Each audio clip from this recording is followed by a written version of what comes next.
ఏమన్నది ఎంత మంచిగా చూస్తుందా వాడు చూడ ఏమన్నది మమ్మీ ఏమన్నా ఇస్తుందేమో అని చూస్తుంది అది చూడండి డోర్ కూడా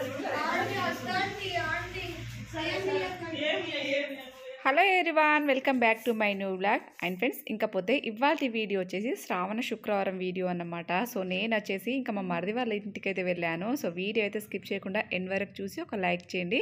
మనం ఎక్కడికి వెళ్ళినా మనతో పాటు వచ్చే అతిథి అక్కడ కూడా వచ్చిందన్నమాట అనుకోకుండా. ఇంకా నేనైతే అందరు భయపడుతుంటే పాపం దానికి బనానా ఇచ్చాను, చక్కగా కూర్చొని తింటా ఉంది. ఎవరిని ఏమనలేదు. పిల్లలు చూసారా ఇంకా భయపడుకుంటూ ఉన్నారు. సో మొత్తానికైతే మా చెల్లి అయితే వాయినం ఇస్తుంది. సో మా మరిది చాలా వీడియోస్లో చెప్పాను కదా, తను వచ్చేసి మా చెల్లె అన్నమాట. ఇంకా అక్క రా వాయినం తీసుకోవెళ్దు అంటే ఇంకా అనుకోకుండా అప్పటికప్పుడు ఇగో రెడీ ఇంకా శారీ కట్టుకునే ఓపిక కూడా లేదని చెప్పేసి అలాగే డ్రెస్లోనే వెళ్ళిపోయాను. ఇంకా నేనైతే అంతా బాగుంది రైస్. మరి లక్కీ దగ్గర ఎవరు ఉన్నారు అని చెప్పేసి అంటున్నారా? లక్కీ దగ్గర ధీరజ్ ఉన్నారు. ధీరజ్ బాబు నేను స్కూల్ నుంచి పికప్ చేసుకొని ఇంకా లక్కీ దగ్గర వదిలేసి అక్క ఒక 10 నిమిషాలు వచ్చిపోయి అంటే ఇంకా వెళ్ళానన్నమాట. ఇంకా వాయనమని ఇస్తా అన్నప్పుడు కంపల్సరీ వెళ్ళాలి కదా, అందుకని నేనైతే ఇదిగో మా చెల్లె వాళ్ళ ఇంటికి అయితే వచ్చాను. కూరలు చేసింది, వడలు చేసింది, ఇంకేం చేసినావు అంతేనా?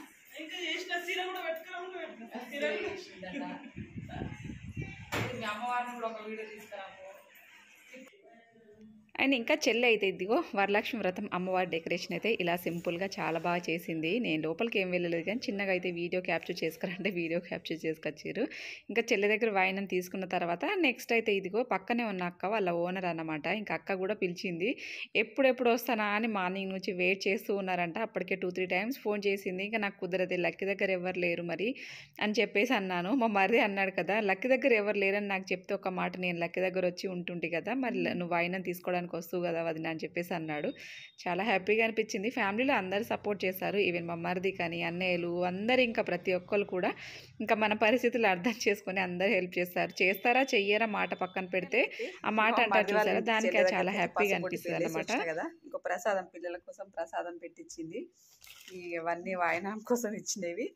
లక్కీనైతే ధీరజ్ బాబు చూసుకున్నాడు కదా. లక్కమ్మ తింటావు, బనానా తింటాను. సరే సరే, ఇగో ఇదో సరేనా.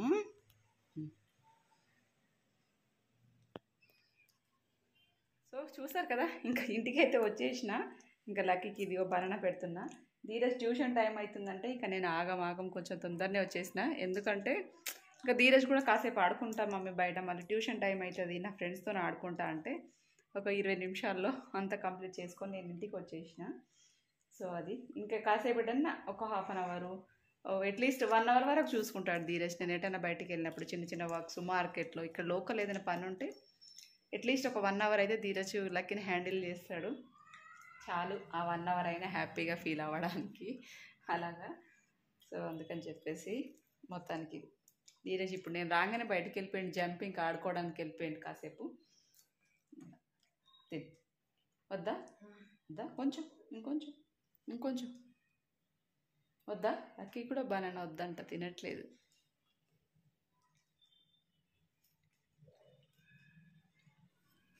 అండ్ ఇకపోతే ఇంకేముంది, ఇంకా ఒక 1/2 అవర్ అలా రిలాక్స్ అయ్యానో లేదో మా వారు అప్పుడు కాల్ చేసి ఇదిగో ఫిష్ ఫ్రెష్గా ఉంటే ఫిష్ తీసుకున్నానని చెప్పేసి అన్నారు. ఇంకేముంది, మన రొటీన్ కంటే ఇంకాస్త బిజీ పని స్టార్ట్ అయిపోయిందన్నమాట. సో నిజానికైతే మా వారికి వచ్చి నిన్న ముస్తాబాద్ సైడ్ గంభీరపేట సైడ్ వెళ్ళారనమాట. ఒక ఫంక్షన్ ఉందని చెప్పేసి వెళ్ళారు. ఇంకా వస్తూ ఎల్లారెడ్డిపేటలో కూడా ఒక ఫంక్షన్ ఉంది, గొల్లపల్లి అంటే. ఎల్లారెడ్డిపేట నుంచి వస్తూ ఉంటే అక్కడ ఫ్రెష్గా చేపలు కనిపించినాయంట. ఇంకేం చేస్తాం, ఇంకా చేపలు తీసుకున్నాడు. ఈ మధ్య చేపలు తినక కూడా చాలా రోజులైందిలేండి. సో మొత్తానికైతే ఫిష్ తీసుకున్నాను ఫోన్ చేసి. ఇంకా చింతపండు నానబెట్టి అంటే సర్లే వచ్చే వరకు ఇంకా నేనైతే పులుసు కూడా పెట్టేశాను.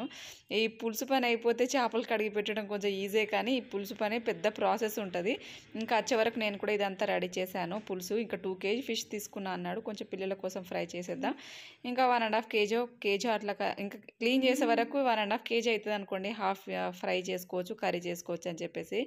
ఇక్కడ వచ్చేసి ఇంకా మా వారు అప్పుడే వస్తున్నారు. మా వారికి ఒక క్లాస్ తీసుకున్నాను. ఏంటి డైలీ ఫిష్ చికెను మటను నాకు ఇదే పని, ఇంకా నీకు అదే పని, నేను వండి పెట్టుకుంటూ ఉంటాను, నాకు ఇదే రొటీన్ అయిపోయిందని చెప్పేసి ఒక క్లాస్ తీసుకున్నాను.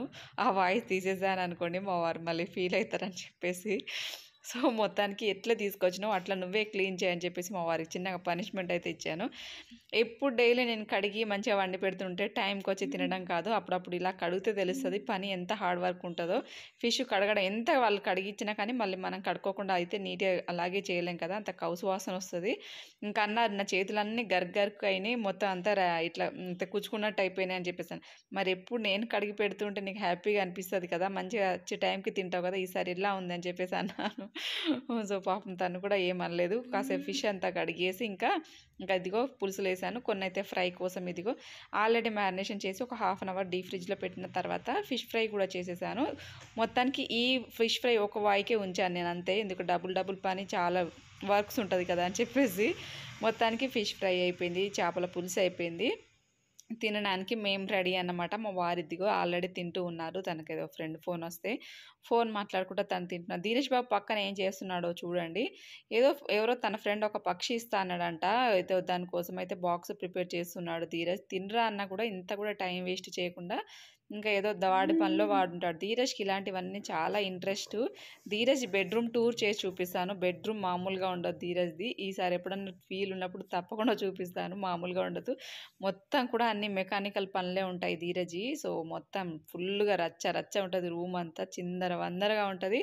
ఇంకా నేను కూడా వదిలేస్తాను, వాడికి నచ్చింది చేసుకుంటాడు. పిల్లలకి ఏదైనా క్రియేటివిటీగా కొత్తగా థింక్ చేస్తూ ఉంటాడు, డైలీ ఏదో ఒకటి తయారు చేస్తూ ఉంటాడు. ధీరజ్ బాబు రూమ్ చూస్తే షాక్ అవ్వాల్సిందే, అలా ఉంటుంది అన్నమాట. నేను ఇదిగో లక్కీకి అయితే ఫిష్ ఫ్రై తినిపిస్తున్నాను కానీ ఏదో మూలనైతే భయంగా ఉంటుంది. ఏమో మనకు ముళ్ళు గుచ్చుకుంటే మనం చెప్పగలుగుతాం కానీ లక్కీ తల్లి చెప్పలేదు కదా అని చెప్పేసి ఇంకా అలాగా లక్కీకి నేను తినిపిస్తూ, ధీరజ్ని ఎంత తినమన్నా కానీ ఇంకా వాడు పని అంతా కంప్లీట్ అయిపోయే వరకు అస్సలు తినడన్నమాట. మొత్తానికి వాడి పనిలో వాడు బిజీ ఉన్నాడు. ఇంకా రొట్టెలు అయితే నేనేం చేయలేదు, వస్తూ మా వారు 2 రొట్టెలు తీసుకొచ్చారు. ఇంకా అందుకని చెప్పేసి రొట్టెలు అయితే ఇంకా నెక్స్ట్ డే ప్రిపేర్ చేద్దాం కదా అని చెప్పేసి ఇంకా అప్పుడు అది ఆల్రెడీ ఫిష్ తీసుకొచ్చే వరకే 8:30 అయింది. ఇంకా కర్రీ ప్రిపరేషన్ ఎప్పుడు చేయాలి, ఇంకా రొట్టెలు ఎప్పుడు చేయాలి అని చెప్పేసి పాపం తను 2 రొట్టెలు తీసుకొచ్చాడు. ఇంకా ధీరజ్ కోసం 2 చపాతీలు కూడా తీసుకొచ్చారు అన్నమాట. బట్ రొట్టెలు తీసుకొచ్చినా మీ దగ్గర ఎప్పుడు మేము తీసుకుంటాం, చాలా బాగా చేస్తుంది. ఈచ్ వన్ 20 రూపీస్, ఇద్దరికి 40 రూపీస్. నేను ఇద్దరి కోసం రొట్టెలు చేసి రాత్రంతా కిచెన్లో ఎప్పుడు కష్టపడతా అని చెప్పేసి ఇంకా అలాగ పాపం తీసుకొచ్చారు టైంకి అయితే. మొత్తానికి నేను కూడా అదిగో తింటూ లక్కీకి కూడా తినిపిస్తూ ఉన్నాను. ధీరజ్ కూడా తర్వాత తిన్నాడు అనుకోండి, ఇంకా ఫిష్ ఫ్రై ఇంకా తర్వాత తిన్నాడు, వాడు ఫ్రై తిన్నాడు. ఎక్కువ ధీరజ్ అస్సలు కర్రీ నోట్లో ఇంత ముట్టుకోడు, అస్సలు తిన్నాడు ఫిష్ ఫ్రై. ఇంకా ఫ్రై అయితే తింటాడు కానీ కర్రీ అయితే అస్సలు తినడు, వాడికి నచ్చదు కూడా. సో అలాగన్నమాట. మొత్తానికి డిన్నర్లోకి అయితే ఇదిగో fish fry and fish curry. So మొత్తానికి తింటున్నాం. మా వారు కూడా లక్కీ కొంచెం అంటే తలకాయ ఉన్న దగ్గర కొంచెం ముళ్ళు తక్కువ ఉంటాయి కదా అని చెప్పేసి లక్కీ తల్లికి తినిపి అని చెప్పేసి మా వారు ముళ్ళు తీసి లక్కీకి తినిపిమని నాకు ఇస్తూ ఉన్నారు. నేను లక్కీకి అయినా మళ్ళీ ఒకసారి చెక్ చేసుకొని నేను పెట్టాను. లక్కీకి ఫిష్ పెడతా ఉంటే మా వారికి నా పైన అస్సలు నమ్మకం ఉండదు, ఆయన పెడితేనే ఆయనకు నమ్మకం అనమాట. సో మొత్తానికి డబుల్ చెక్కింగ్ చేసి తర్వాత లక్కీకి తినిపిస్తూ ఉన్నాము. ఫిష్ పెడితే చాలా మంచిది, ఆటిజం ఉన్న పిల్లలకి ఫిష్ పెట్టాలి. మా వారు అన్నారు ఇంత ముళ్ళున్న ఫిష్ ఎందుకు తీసుకొచ్చినావు మరి అని చెప్పేసి అంటే, నేను ఆల్రెడీ ఇంకా కొరమీన్ చేపలు అవి నేను ఈ ఫిష్ తీసుకున్న తర్వాత కొరమీన్ వచ్చిందని చెప్పేసి అన్నాడు. ఇంకా అప్పటికి ఈ ఫిష్ కటింగ్ అయిపోయిందంట. మ్యాక్సిమం అయితే ముళ్ళు లేని చేపలు తీసుకోవడానికి ట్రై చేస్తాం కానీ మనకు ఫ్రెష్గా దొరకాలి కదా, అందుకని చెప్పేసి అలాగా 1కి 2 సార్లు 2-3 సార్లు చెకింగ్ చేసుకొని తర్వాత తీసుకొస్తాము. బట్ ఇక్కడ మీరు ఒకటి అబ్జర్వ్ చేసి, టీవీలో ఏంటో కానీ నేను వీడియో రికార్డ్ చేస్తేనే టీవీ అలా వస్తుంది. కొన్నిసార్లు పర్వాలేదు బాగానే వస్తుంది, కానీ కొన్నిసార్లు అయితే టీవీలో ఇలా వీడియో రికార్డ్ చేసినప్పుడే అది బ్లర్ అయినట్టు అలా వస్తుంది.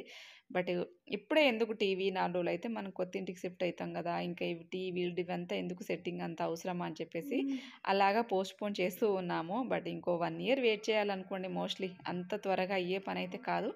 ఇంకో 1 ఇయర్ అయితే కంపల్సరీగా వర్క్ అంతా ఫినిష్ అయ్యే వరకు 1 ఇయర్ అయితే ఎగ్జాక్ట్లీ పడుతుంది. ఇంకా 1 ఇయర్ లోపు ఇంకా అట్లా మొత్తానికి మనం 1 ఇయర్ టార్గెట్ వేసుకోవాలన్నమాట. అందుకని చెప్పేసి టీవీ కొంచెం పోస్ట్పోన్ చేసుకుంటూ ఉన్నాము.